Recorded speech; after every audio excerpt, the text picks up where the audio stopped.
سڵاوتان لەبێ خۆشەویستانم کاتتان باش بەهێوام هەمولایەک باش و تەندروست باش بن دڵخۆشم لە پرۆگرامێکی دیکەی چیرۆکی من هاتمەوە خزمەتتان چیرۆکی من ئەم جارە میوانداری کەسایەتێکی دیاری شاری هەولێری کردووە کە لە بنەماڵەیەکی دیاری شاری هەولێرن ئەویش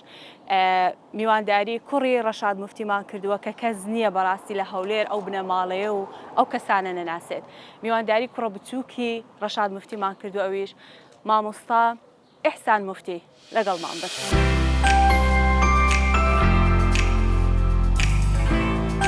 کاگەحسان دووبارە من زۆر سوپاس دەکەم کە کاتی خۆت لە بۆ ئێمە تەرخان کرد و دانیشم بەیەکەوە گفتوگۆیەکی خۆش بکەین ئینشاءالله سپاس دەکەم. بەخێر بێن هەمولایەک ئینشاءالله گفتوگۆیەکی سەرکەوتوو دەبێت. ئینشاءالله زۆر سپاس دەکەم دووبارە. سەرەتای پرسیارەکانم پێم خۆشە بۆەوە دەست پێ بکەم. ئێمە دەزانین کە ئێوە لە بنەماڵەیەکی دیار و ناسراوی و بنەماڵەیەکی ئاینی شاری هەولێرن. باشە پێم خۆشە سەرەتا باسی ژیانی منداڵی خۆتمان بۆ بکەی لە قەڵا. ژیانی منداڵیت لەوێ چۆن بوو چۆن بەڕێتان کرد قەڵا ژیانی ئەو کاتە چۆن بوو ژماری دانیشتوانی چەند بوو پێم خۆشە خۆ دووردەکاریەکانمان بۆ باس بکەیت. وەکو بنەماڵە بەڵێ بە ئەسڵدا پێدرێن بنەماڵی مەلاکچکەی هەولێر کە دەکا باپیرم سێ کوڕی هەبووە لەگەر سێ کچ کوڕەکیان ناوی حاجی عومەر ئەفەندیە کوڕەکیان ناوی عوسمان ئەفەندیە کوڕەکیان ناوی شێخ عەلی ئەفەندیە. حاجی عومەر ئەفەندی دەکا بابی مەلا ئەفەندی تاکو ئەوەکەی ڕوونکەیەوە. عوسمان ئەفەندی 6 کوڕی هەبووە یەکەشیان باپیر موفتیە. شێخ عەلی ئەفەندیش یەک لە نووسەرەکان بووە مەسەڵەن دەستنووسی کوردی هەیە کۆنترین دەستنووسی کوردی دەستە. ئەمە لەو جەوەی گەورە بووین کە مەرکەزی خوێندن و فێرکردن و هەموو شتێک لە کوردستان مزگەفت بووە. لە ناو مزگەفتیش قوتابخانەی خۆی هەبووە. یعنی مزگەفت جێی نوێژ و جومعە و عیبادەتە لە پاڵ مزگەفت حوجرە هەبووە. جا حوجرەی مامۆستایەکان چەند ئەو حوجرانە گەورەتر بە قوتابی زیاتر وەردەگرت فەقیه زیاتر دەبوو. ئیتر مزگەفتی قەڵات لەو ڕۆژەوەی کە دیانەتی ئیسلامەتی هاتیتە هەولێر مزگەفتی گەورەی قەڵاتێ بوویتە مەرکەزی ڕئیسی خوێندن و بڵاوکردنەوەی زانیاری. لە پاڵ ئەوەش ئەو کەلتورە مالومایتەوە. جا ئەمە شێخاتیمان نەکردیە تاکو باوک بمری و کوڕەکەی جێی بگریتەوە کە سەرۆکی بنەماڵە کۆچی کردووە زیرەکترین کەس لە ناو ئەو بنەماڵەیە کە لێ هاتووە تاکو ڕایەکە وەگری بوویتە مامۆستای یەکە. ئیتر ماڵی مەش لە قەڵات نزیکی مزگەفت بوو. لەو بەینە ڕۆژانە ڕەنگە 4 جار دەچوومە مزگەفت داهاتمە ماڵی خۆمان مەسافەکە هەموو 50 مەتر بوو. ماڵی مامیشم مابەینی مزگەفت و ماڵی مە بوو. مامم کێیە؟ مامم شەمسەدین موفتی کە لەگەر ئەو ڕاستە تەمەنم کچکە بوو بەلان وەکو سیاسیەک لەدایک بوویمە. تەمەنم 5 ساڵ بووە 6 ساڵ بووە ئەحداسم پاشان کە گەورە بووم لێی تێگەیشتم ئیدی مابەینی ژیانی کۆمەڵایەتی ناو قەڵات و وەکو ئاسایی لەگە خەڵکانی دیکە ژیایمە بە تورکیش قسەمان کردیە فێر بووینە بەلان هەماشت بە ڕۆحی کوردایەتی پەروەردەدراینە. ئەومان لەبیر نەکردی قەت. لە تەمەنی 6 ساڵی لەگە بارزانی ڕەحمەتی مەلا مستەفا نانی بەیانیم خواردە لە ماڵی خۆمان. شەو لە ماڵی مام نووسیە. پاشان ئیتر ئەو زیکرایاتە وای لێکردین کە گەورە بووین بزانین ئەوەی کە لە منداڵی من دیتم چێیە؟ ئەوە جیموکریانیە ئەوە مامون دەباغا ئەوە جەناوی مەلا مستەفای بارزانیە ئەوە شەخسیاتەکانی دیکەی ئەو هەمزە عوسمانە. لەو بیئەیە کە گەورە بووین لە پاڵ ئەوەش ژیانی ئاسایی هەر منداڵێک کە لە قەڵاتێ گەورە بووە بەو ژیانە ڕۆیشتینە بەیانیان لە خێو هەڵدەستای دیترەوە لە ماڵێ 4 کوڕ و 3 کز بوو. ینی بابم چار کوڕوسێک کچی هەبوو عوسمان و کاک عەدنان و کاک کەنعان من بچووکترین کوڕیمە بەڵێ بچووکترین مناڵیمە و هەروەها نەسرین خان خوشکی گەورەمە و نەرمین خان و دڵدار خان ئەوانە هەموو خوێندنیان تەواو کردیەوە کە لە خێزانێکی وا گەورە بووین بابم مفتی هەولێرێ بوو قازی هەولێرێ بوو مەرجعی دینی بوو هەمان وەختیش کە دەستی پێکرد تند و تیژی و شۆڕشی ئەیلول دەست پێ بکە کاک شەمسەدین پێش ئەوەی شۆڕشی ئەیلول دەست پێ بکە چووە چیای سەفین لەوێ مەفرەزەی یەکەمی شۆڕشی ئەیلولی دامەزران پێش ئەوەی کە شۆڕش دەست پێ بکە بە ئیدی شتێک کەتە سەرمان ئەو کات متصەریفی هەولێر تند و تیژ بوو بەدرەدینی عەلی کەتینە ئەو بینەی چۆن دیفاع بکەین لە خۆمان چۆن دیفاع بکەین لە زۆر کەس دەگیرا ئیتی بە ئەوەی کە بابم ڕەحمەتی شکلی ئەوەی مرکزی ئاینی خۆی هەبوو ئەو مرکزە ئاینیی بەکاردەینا تاکو لەسەر دیفاع بکاتە لەسەر ئەو خەڵکانی کە تووشی دەبن بێزگە لەوێش بێەوە ناو قەڵات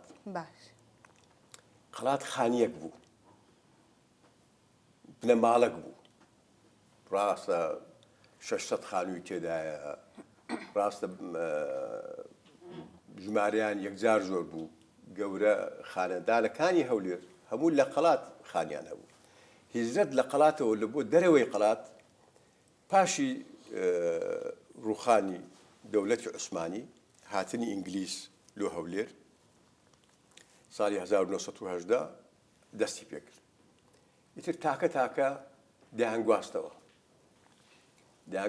دەرەوەی قەڵات ئێمە لە قەڵات تا ساڵی 1965 ماینەوە 65 هاتینە خوار خەڵاتی ئیدی ئەو ماوەیە کە من 1954 لە 19 ئابی 1954 لەدایک بوویمە ئەو ماوەیە دەکا 11 ساڵ بیرەوەریم لەگە قەڵات زۆرە ناتوانم لەبیری کرد بەبیرم دێ کە دلم یەک ماڵ بووە مەسەرەن بابم ئیشەشی هەبا کەسی لە نەیت بە داتە پێش دەکەی ڕادەوەستا هەر یەکێک لە قەڵات بڕۆیشت بە بانجی دەکرد دەگوت بڕۆ ئەو شتم ببینە وەرەوە وەکو یەک خێزان بووە قوتابیەکان مەسەرەن دەبووە سێی متەوەستە و شەشی ئەداد پێنجی ئەدادی بوو ئەو وەختی تاقیکردنەوەی بە کەلۆریایان هەبوو نادیان نەبوو بسن لە مزگەفتی دایانخین ئاسانکاریان لۆ دەکرا مزگەفتیان لۆ دەکراوە لەناو مزگەفت تەڵەبەی سێی متەوەستە و شەشی ئەدادی یدی هەتا ئیمتحان تەواو دەبوو تاقیکردنەوەکان تەواو دەبوون ئەوانە لەوێ خوێندنیان دەکرد بێجگە لەوەش ڕۆژانی هەینی زۆربەی خەڵکی قەڵات لە مزگەفت ئامادە دەبوون لە نوێژی جومعە جێ بەرنە دەکرد یعنی لە حەوشە نوێژیان دەکرد لە سەربانەکەی هەندێک جار نوێژیان دەکرد ئەوەی کە لە قەڵاتێش هاتوو بۆ خوارێ دەگەڕاوە قەڵات بەوەی کە زیکرایەتەکەی بەبیر بێتەوە جا بەیانیان هەمووان دەچوونە قوتابخانە تەنها من دەمامەوە زوو هەموو خۆیان حازر دەکرد و کچەکان دەچوونە قوتابخانە کوڕەکان دەڕۆیشتن هێشتا مابووم من بچمە مەکتەب ڕۆژێکیان جیاواز بوو دیتم نەسرینخانی خوشکم ئامادەم دەکات جرکم لەبەر دەکات پێم سەیر هاتەوە ئەو ڕۆ جیاوازە کە تەواو بووین نانمان خوارد بام گوتی با بڕۆین ئیتر ئەو لەحەزەیە لەبیر ناکەم هاتنە دەرێ مام عەلی خوعافیکە سایقمان بوو بە مام عەلی گوت تو بە دەرگای ئەحمەدیە بڕۆ ئەم بە دەرگای قەیسەری دەچمەوە مەحکەمە بە پێیان ئەمیش لەگەی دەڕۆیشتم دەستی گرتوم ئەویش بە جوبە و عەمامەی خۆی کە دەرگای قەڵاتی هاتە خوارێ بەرامبەر قەیسەری تر کە دەهاتی خوارێ مام شکر هەبوو یەکەم دوکانێک کچکۆکەی کردووە کەهرەبایی ئێستا منداڵەکانی ئەقراوی سەلامی لێوی دەکرد و پاشان مام نورەدین خەیات هەبوو دوکانی هەبوو مام بیلال نەجار هەبوو مەشهورە بابي مصور اعلاني فريد خوافيك زوانا ناوبون او كاتي بام كسلامي لي ذكردن يعني سلام دوقسي لي ذكردن بالريز دبو يتر او دكانانا مشهور بدكان كاني احمد افندي احمد افندي كاي كم متصرف في هولير تا صالي 1927 بله يكم كاس كبير كردوا هولير بيوستي با يعني شتيك يا زادين يا دكانين يا او رز دكاني كرد صد دكاني كرد تقريبا لا باشان ل 82 بريارتي ناتيجيشتن روحانيا او دكانانا ل نصرة حلاق بو آخر دكان دو دكاني جي مكرياني بو سابخاني جي مكرياني بله ليه باب مراوسته تيجي مكرياني هات الدري كرش شي لقلبه لو إيش ذكر أي روجي هات بده يقول من كتكبوم لو إيش مذكر كتاب خوشة لقى باب مكر باب متشو ناو سابخانك دانشتي نقصان كردو هذا وأنا بديت جي مكرياني هات الدري أمني برده شولاتي كي تنيش سابخانكي بكامل جهازي كامل كي دارك رسمي وقست قراوة فورمة شان بيا كردو يتر ناو نشاني من نسيو فايلو كردم تاكو لمكتب ورد بجيريو او فايلي كبر كرايتو او رسمي كورجي رأى خوافك جيمو كرياني لوي رسمك يجرتي لوي تالين درا بريدة كتي بدأ ستثبت دكا استا قشلي هوليري متصرفتي هوليري قديم محافظة ليو باريس قال ليو يستاش هالما لا يتسبي كتاب خاني مظفرية هوليرو بله أو كاتي جمعة فندي مديري كتاب خانة بو كتاب خانة شقلق جورو باخسة يهبو ساحة يهبو أما تشوين جوري يترديتم هم ما مستعكان همان دمو تساون من المزقفة داعمينهم يعني لكنهم سيرنا بو بلهم بله أودا بملقى يونس عبد الله أفندي يونس حداد يونس عبد الله حداد تمن دريج بيستاش معي إن شاء الله تمام هات بيشوازي باب متشوين جوري مدير يدي مني بردا يكم جوري لكتاب خانة صفية ليه دوامك زاخيندين من نقلات بوجوري داس بيكل بله ذكريات مال لقرات قال الزورة قناغي ناو خان وكان ناو مالكان كس نبو ببلي يقدرين ناس راسته هاتو تشي ناو خيزانا زور بو پەیوەندی کۆمەڵایەتیەکان چۆن بوو کاگەسان هر مشكلة كبا هر جيرو غرفته كبا زور ببيت دنجي تاو دكلا يعني باب لمزقفتي يا دو باب بان مشكلة أنا بح لا دكادسشي ناو مزقفتي جوركي استاش معي لسروا دادنيش ليه صار سري ذكردن يعني أجر خزاني با لمالو بيشوازي ذكردن صار سري ذكردن دائما أو لتمني كبوا قاضي أم ببرمناية 2 سال لسليماني بوا قاضي بله سالي يكم بنزاو بينزو شتوا لكركوك قاضي بو باشان 2 سال لشويني الشيخ محمد يخال أو نقل كلام وتسم سمال بوا قاضي لسليماني يتردوستاتي لقر الشيخ محمد يخال ليو دستي باشان بنزاو بنزاو هشت بوا قاضي هولير تا تقاعدوا لو بينيك أما ببيل ما عندك لقرات بين شيء شكان هلا محكمة نحلنا كلابا باب دجي طلاق دامبو زور دجيو بهش شوينك با برجاي شيء عيني لودا دوزيوا تاخد جانبنا ذا حكايتي زور لو بابتي کاگ حسن لە شوێنێک دەڵێ لە کتێبی نامەکان کە هەر باسی ئەو مزگەفتە دەکەی دەڵێ وەکو زانکۆی ئەزهەڕی قاهیرە لەو سەردەمەدا ڕۆڵی بینیوە لەمە تۆزێک باسی مەسەلەن پرۆگرامی ئەو مزگەفتە چۆن بوو کە بەو شێوەیە بەڕێستان وەسفی بکەن هەر وەکو باسم کرد پێشتریش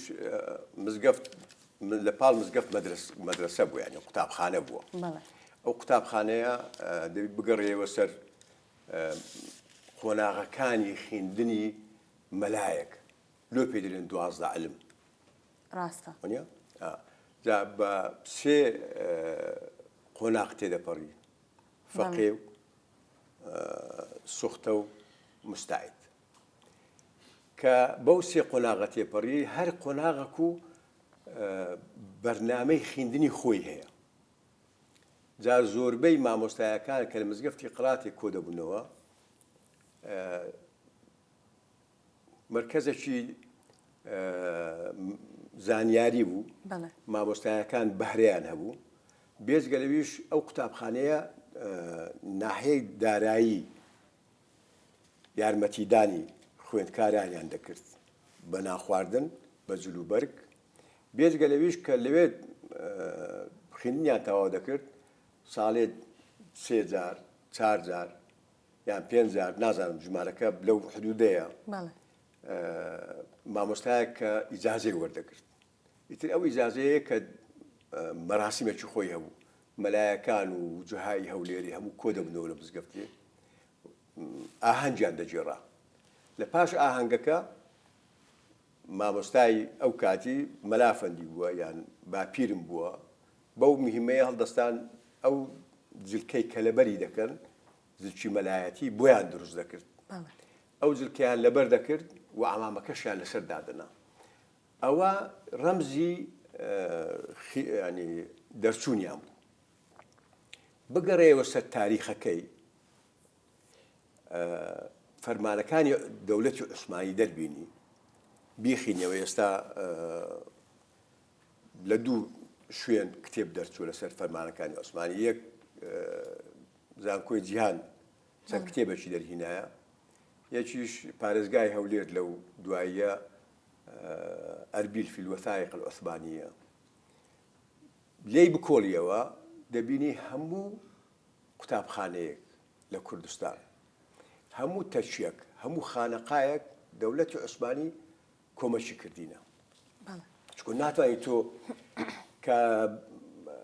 ببیتە مامۆستا و ئاینی ئیسلامیش بڵاو کاتەوە، خوێندن و فێرکردیش بڵاو کاتەوە بێبێ دارایی. ڕاستە بێگومان. دەبیتە جوتیار، دەبیتە فەلاح. جا لەوەی کە بەردەوام بی، فەرمان هەیە لە بۆ کاک ئەحمەدی شێخ، فەرمان هەیە لە بۆ شێخەکانی تەوێڵە، فەرمان هەیە لە بۆ خانەقەکانی هەولێر، و هەوەها فەرمان هەیە، فەرمانی تایبەت هەیە لە بۆ مزگەفتی قەڵاتی. داهاتی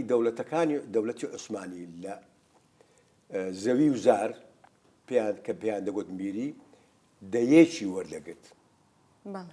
ئیدی لە بۆ مەدرسەی قەڵات و ئەو زیانە وەقفی دەکرد. ئەو وەقفە دەماوە، ینی پێشی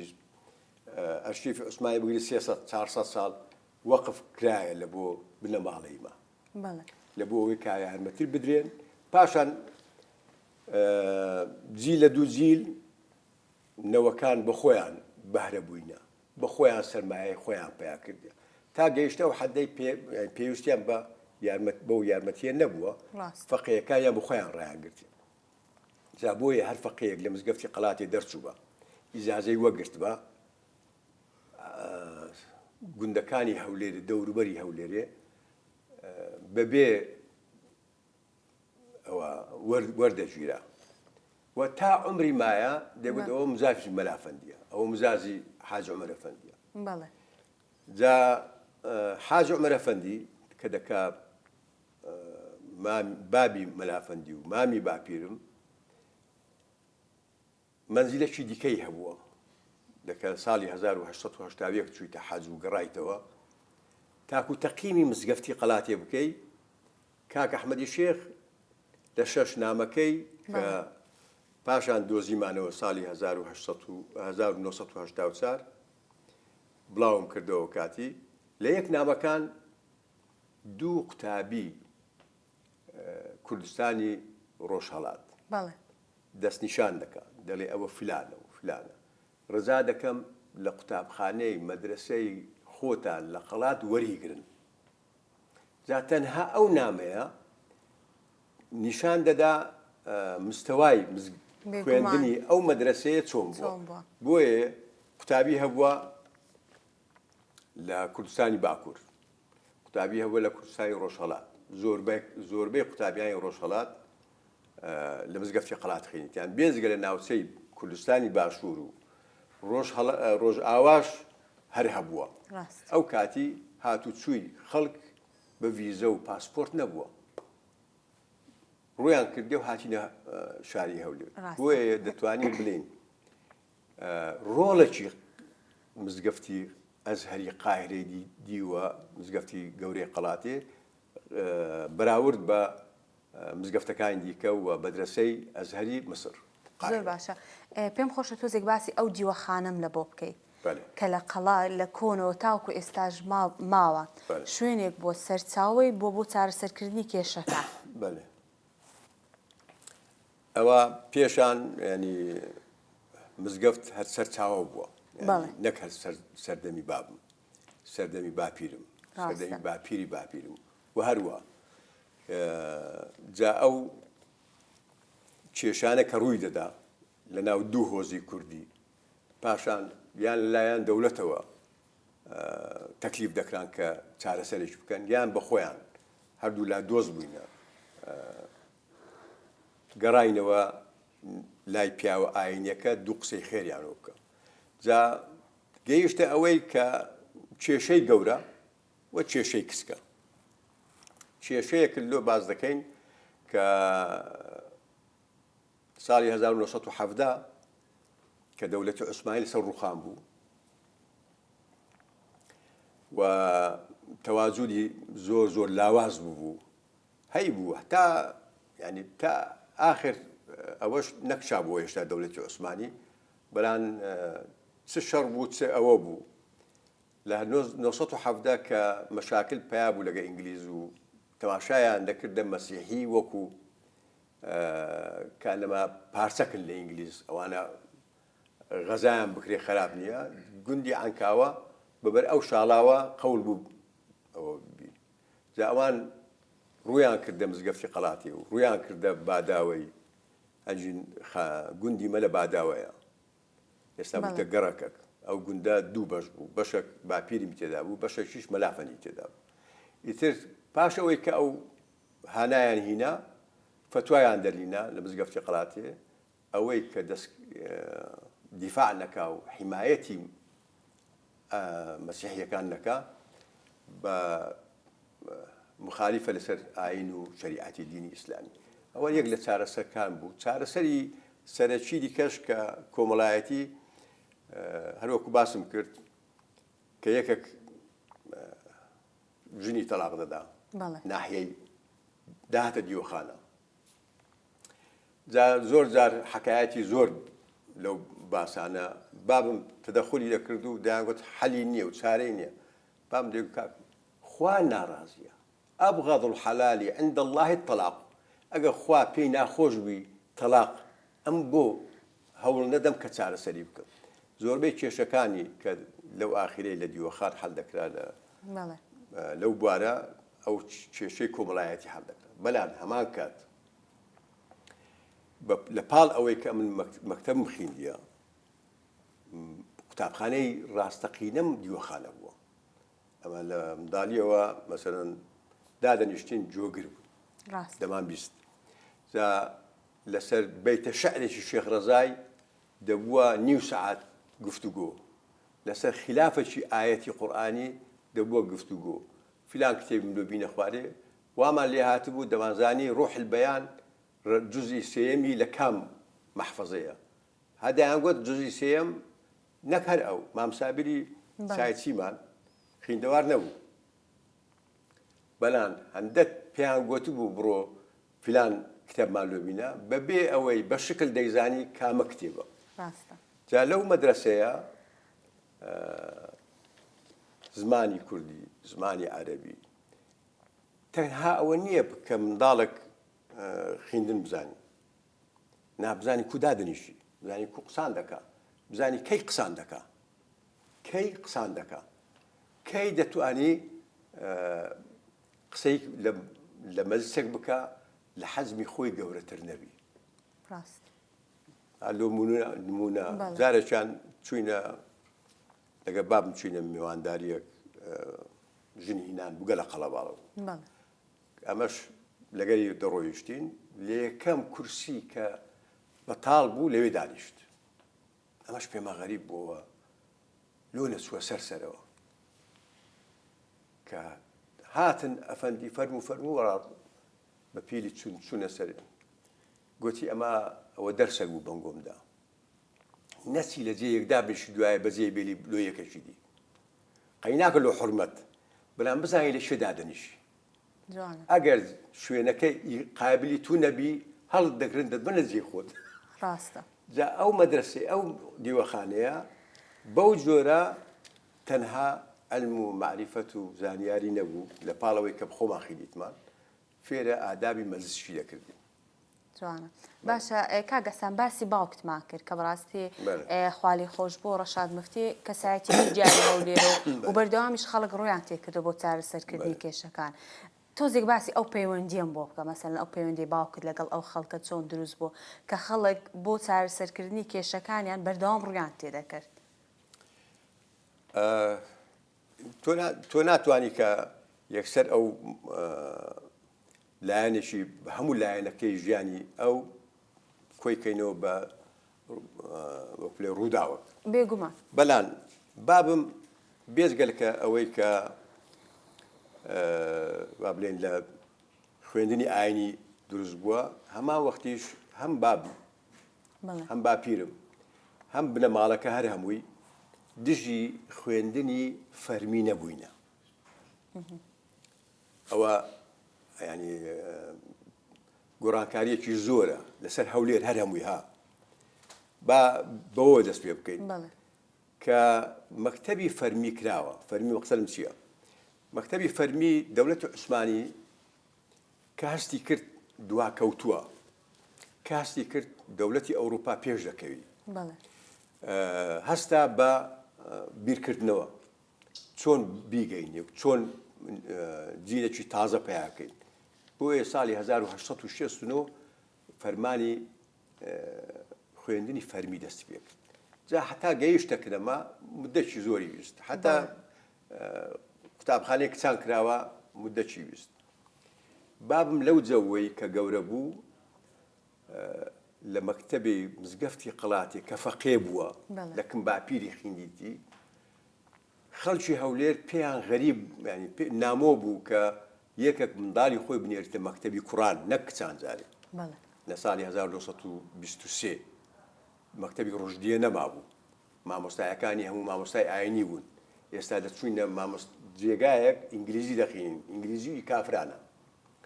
جا لەو کاتەی مەلا ئەفەندی عەزەدین ئەفەندی کوڕی و باپیرشم ڕەشاد مفتی لە یەک تەمەن بووینە دایانێرتە مەکتەبی فەرمی لەوێن دەڕا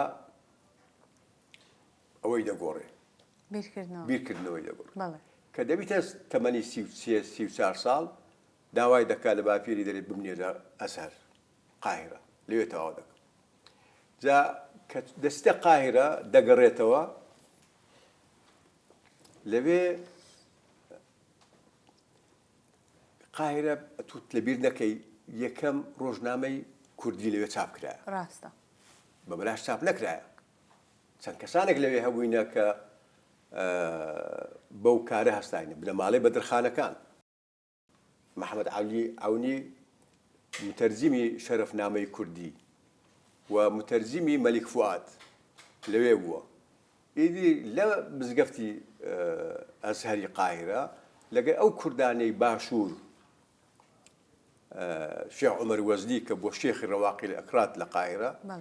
ئەو پەیوەندەی پیا کرد کە لەوێت تەخەڕوجی کرد و گەڕاوە هەولێر بە بیر و باوڕەکی دیکە دەستی پێ کرد دەستی پێکرد یەکەم شت مەولودی ئەو مەولودەی کە لە هەولێرێ هەیە دەخیندراوە کەلتورەکی دەوڵەتی عوسمانی مابوو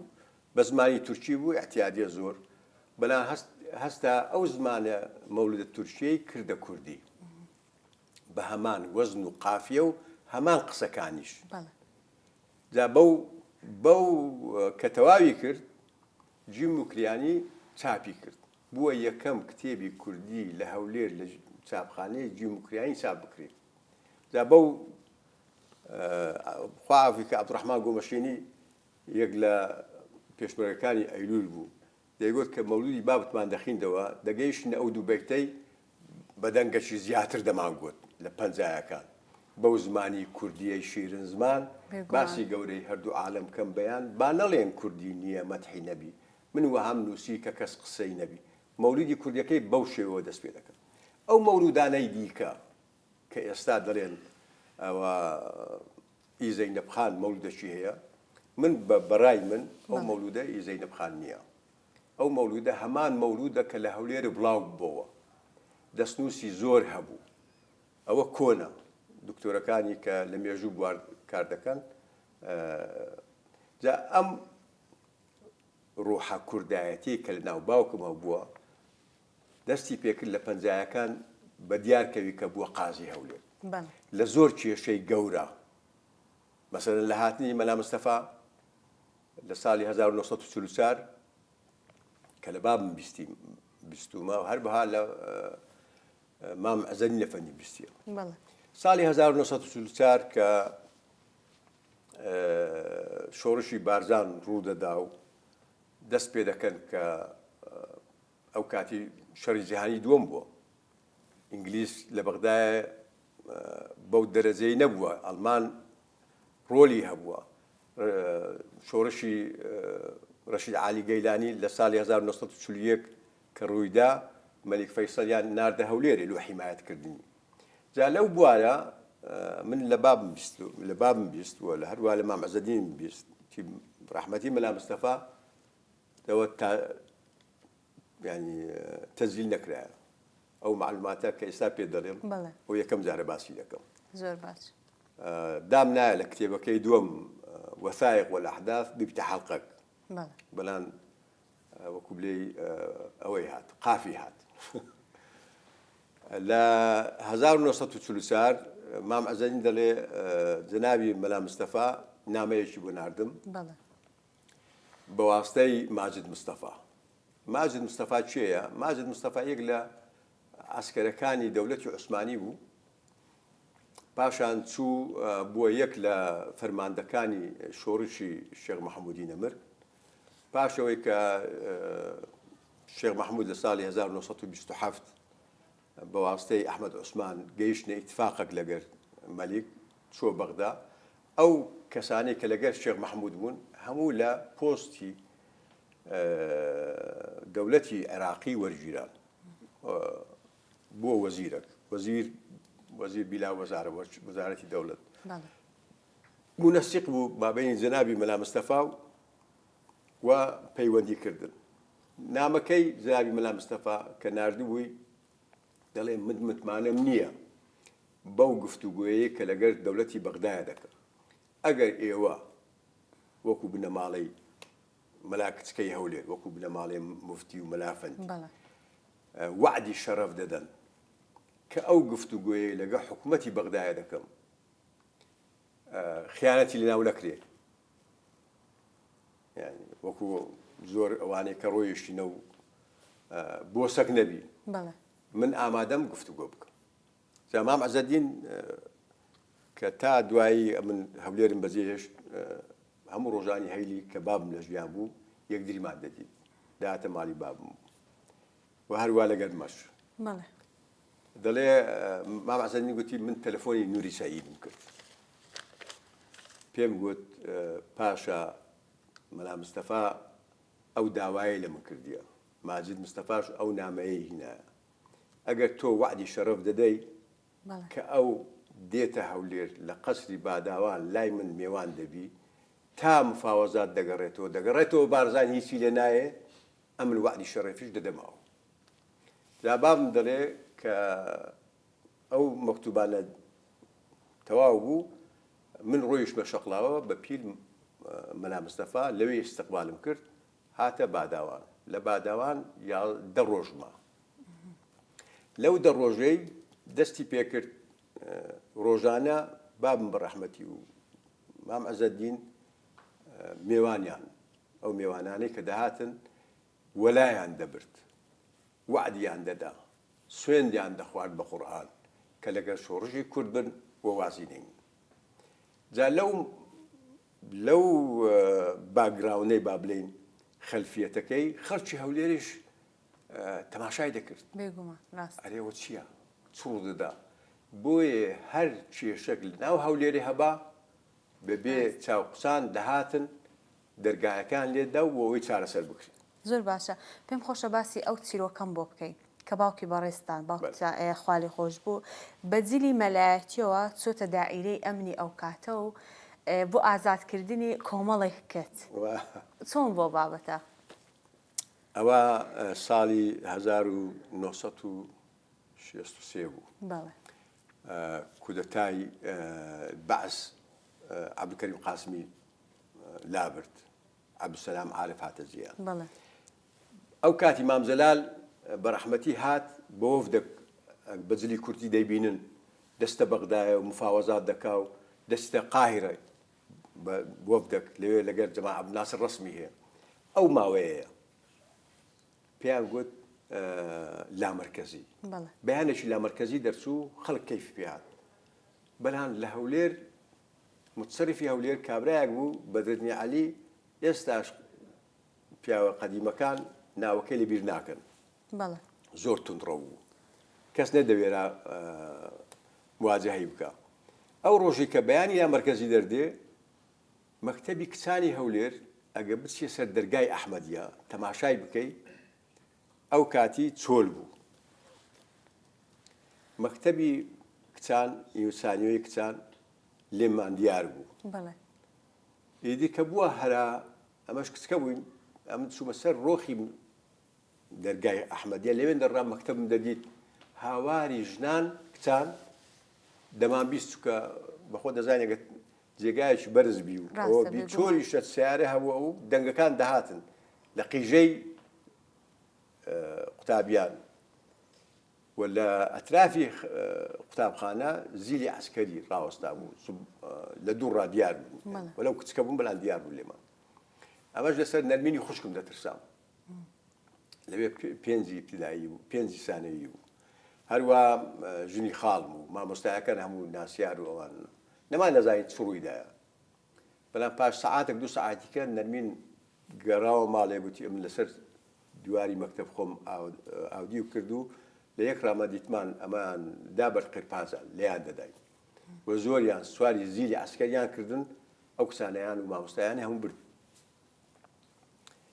ئەوە وەکو منداڵ مەشهەدەکە مەشهەدی دووەم ینی بێتە بەرچاوم ئەوە بوو لەکوێ ئێستا ئاڵای کوردستان لە قەڵات ساحەکە ماڵمان ئەو دووخانەیە سەر فولکەکە ئەوە ماڵی مەیە بەلان لۆکرێی بوو لەگەڵ سێ دوکانەکە ماڵی ڕئیسیمان پشتیوی بوو 400 مەترێک بوو لەوێن دەڕا لە پەنجەرەی تەماشام دەکرد ئەو ساحەیە خەڵکێکی یەکجار زۆری لێیە پیا و ژن نەمزانی چییە ئێوارە بوو پاشان کە زانیم ئەوانە هەموو هاتبوون هەموو خوشی گیرایە و خێزانی گیرایە و کچی گیرایە ناشوێنم بچنە دایرەی حکوومەت و ئەوانە پەنایان و بابم پێ نابوو ئەوەی کە پاشان زانیمان تەفاسیلەکەمان زانی بابم تەلەفۆن دەکا ئەوەی لۆی باس کردی تەلەفۆن دەکا لە مەودیر شۆرتە خەڵکی تەلەعفەر بووە دەرێ وەڵا قاضی ئەفەندی المتصرف في نادي العسكري نادي عسكرية نقل دائرية لنادي عسكرية نادي عسكري چۆن دەرەیە ئێستا دەچێ بەرلەمان لا چایخانە بایزی لە پرزگە بڕۆ ژۆرێ ئەو جادەیە بەدەستە چەپت ئەو نادی عسکەری نادی عسکەری دەکات چێ دەکات باخچەشی گەورە لە ژوورەوە هۆڵی تێدایە زابتەکان لەوێن دەر مەشروب دەخۆنەوە یعنی هەر یەکە و وەکو نادیەکانی ئێرکانە بام بە مام عەلی سایغ دەڵێ بم بە نادی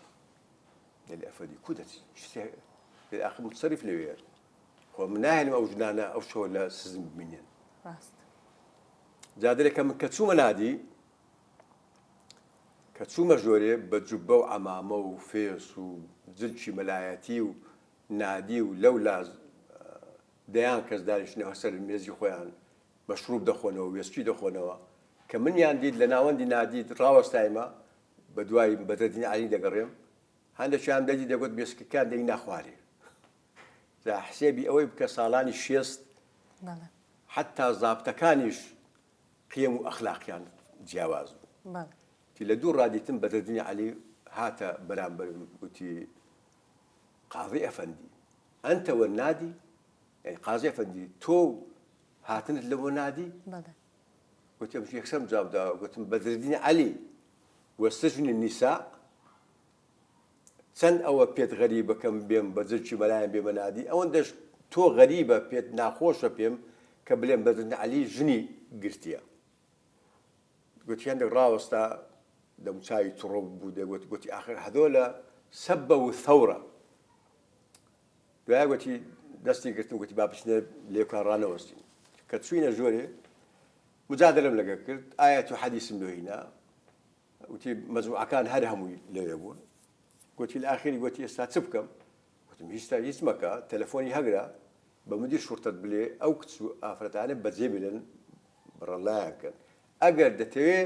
حەبسیان بکەی هەموویان بینە ماڵی من وەختی خۆی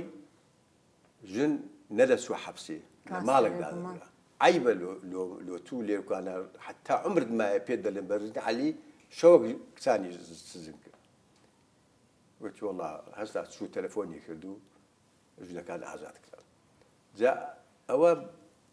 بشكل لو أو بيرجمان مثلا زماني قائد فرقيه وليري كشري لقر پێشمەرگەی شەڕ بەردەوام بوو شۆڕش بەردەوام بوو ویستیان فتوا دەربین کە ئەوەی کە چەکی هەرگرتیە و دژی دەوڵەت ئەوانە کافرن گوتی ئەزباڕکەم تا شەکەرچی بووە ئەو کاتی قایت فڕقەی بووە گوتی تەلەفۆنی لۆ کردم گوتی ئەو سیارەی ڕەوان دەکەم وەرە مەقەڕی فڕقە قلت كتشو مقري فرقة قلت أتو مفتي هوليري وقاضي هوليري ليد دعوة كاين فتوى يقدر بيني كافر بوني أو جماعتي كسلاح الدجي دولة هاجرتيا تياميش بيم قلت بابا إشي مني أمن قازمة أو فتوى أمناتنا فتوى دربين أجر نازل أوانا لەبەر ئایا مخالفی دینن حتا بلێم کافرن ئەوانە بە مەجموعە بە هەزارەها دەهەزارەها کەسن ناتوانن فتوای وا دەربین گوت ئەدی چارە من قازیمە علاقەم بە فتوا نییە ئەمن ڕئیسی من وەزیری عەدلە گوتی زۆر تووڕە بوو گوتی ئێستا تەلەفۆن دەکەم لەگەڵ وەزیری عەدل بەس دەزانی چت پێ دەرێم بله قدي تلفوني وزير عيد دلم يكسر قاضي هوليري فصلك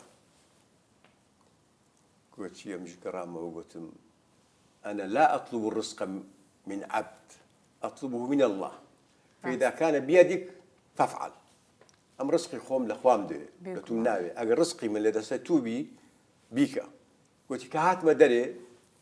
تاسواري سياري بوم لخوم أمين نبوم احتمال تسوى دستي خناوية لفشتو الرميمك قلت قرامة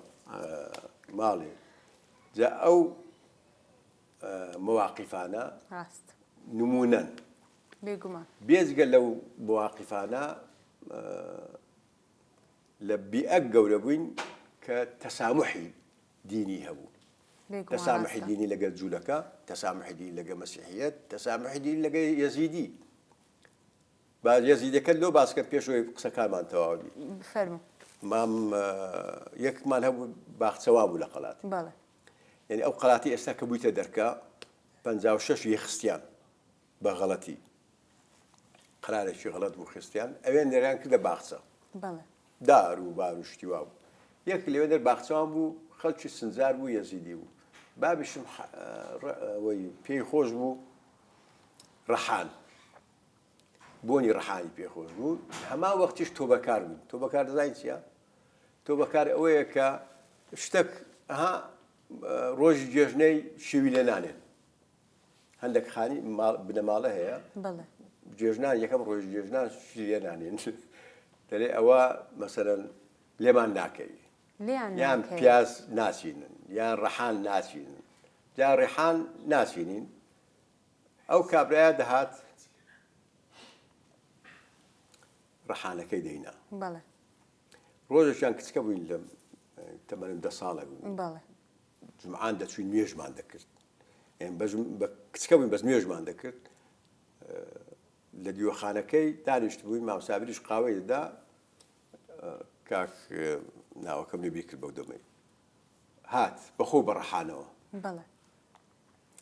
دایە بابشم گوت دانیشە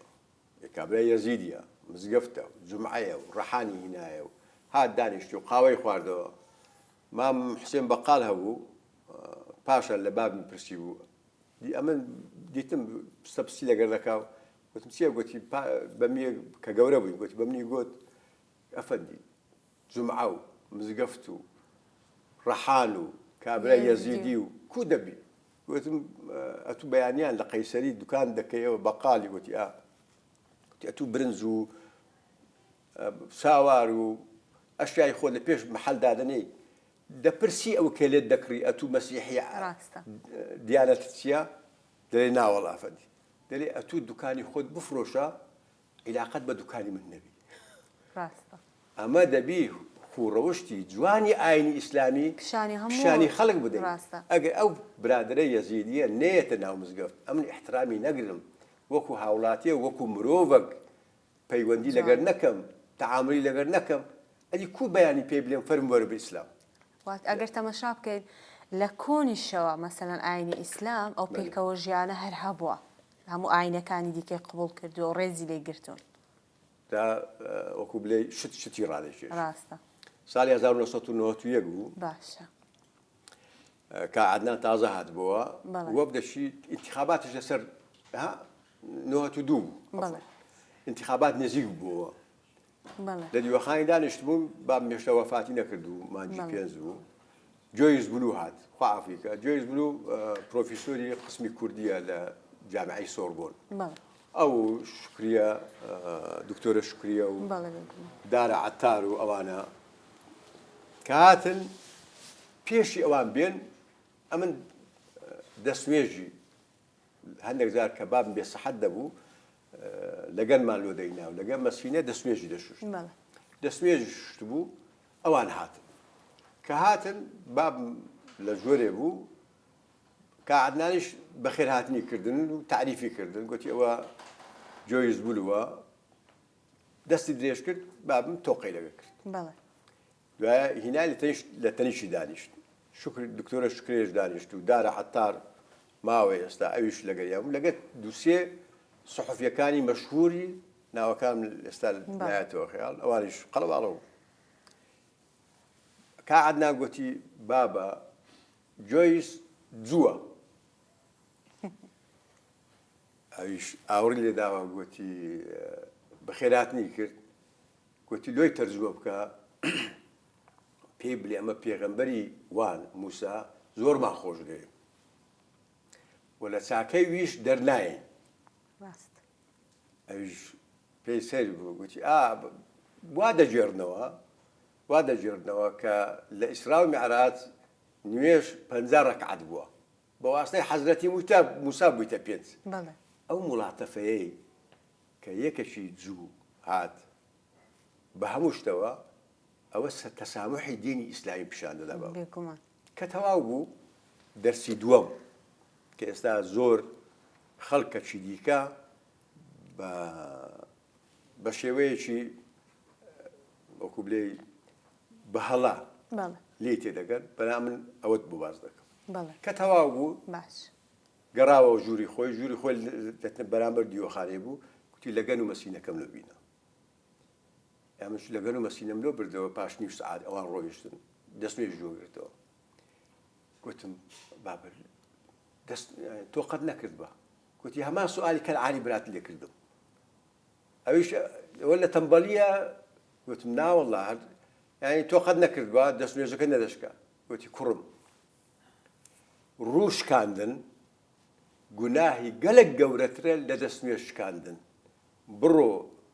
4 جار دەستنوێژی بشۆ بەس ڕووی خەڵکی مەشکێنە ئەوە هەمووی دەلالەتی ئەوەیە کە چۆن لەگەر ئەترافی خۆت بە مەسهەب و بە تەریقەت و تەعامل بکەیت. جوانە. زۆر باشە کاگەستانەمە بەش یەکەمی پرۆگرامی چیرۆکی من کۆتایی پێهات باشە کۆمەڵێک کتێبی شت لێرە داناوە پێم خۆشە لە بەشی دووەم لەسەر لە بۆمان باس بکەیت کە ئەو کتێبانە چین و گرنگیان چیەکە ئەوها لەگەڵ خۆداناون باشە زۆر زۆر سپاس دەکەم خۆشەویستان بەش یەکەمی پرۆگرامی چیرۆکی من لێرە کۆتایی پێهات لە بەشی دووەم لەگەڵتان بەردەوام دەبین زۆر زۆر سپاس.